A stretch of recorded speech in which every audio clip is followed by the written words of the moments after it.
നിങ്ങൾക്ക് ചിലപ്പോൾ മനസ്സിലാകും നിങ്ങളിപ്പോൾ ഒരു ടോക്സിക് റിലേഷൻഷിപ്പിലാണെന്ന് നിങ്ങൾക്ക് മനസ്സിലാകും. എന്നിട്ടും നിങ്ങൾക്ക് അതിൽ നിന്ന് രക്ഷപ്പെടാൻ പറ്റാത്ത കുറേ കാരണങ്ങൾ ഉണ്ടായിരിക്കും. അതൊക്കെ എന്തൊക്കെയാണെന്നുള്ളത് നമുക്ക് നോക്കാം.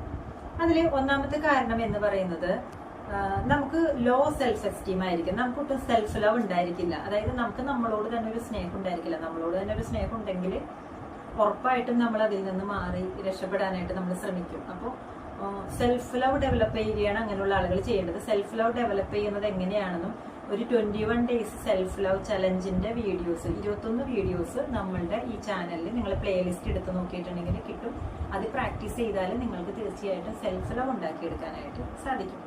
അപ്പോൾ ഒട്ടും സെൽഫ് ലവ് ഇല്ലാത്തവര്, ലോ സെൽഫ് എസ്റ്റീം ആയിട്ടുള്ള ആളുകൾ പേടിച്ചിട്ട് അതിൽ തന്നെ നിൽക്കുന്ന ആളുകളുണ്ട്. ഇനി രണ്ടാമത്തെ ആളുകൾ വിചാരിക്കുന്നത് വേറെ ഒരു തോട്ട് എന്ന് പറയുന്നത് ആളുകൾ എന്ത് വിചാരിക്കും, നാട്ടുകാർ എന്ത് വിചാരിക്കും, സൊസൈറ്റിയിൽ നമ്മളുടെ സ്ഥാനം എന്തായിരിക്കും, നാട്ടുകാരെയും വീട്ടുകാരെയും മറ്റുള്ളവരെയൊക്കെ പേടിച്ചിട്ട് നിൽക്കുന്ന കുറെ ആളുകൾ ഉണ്ടായിരിക്കും. വേറെ ആളുകൾ എന്ന് പറയുന്നത് അവർക്ക് വേറെ ഓപ്ഷൻ ഉണ്ടായിരിക്കില്ല.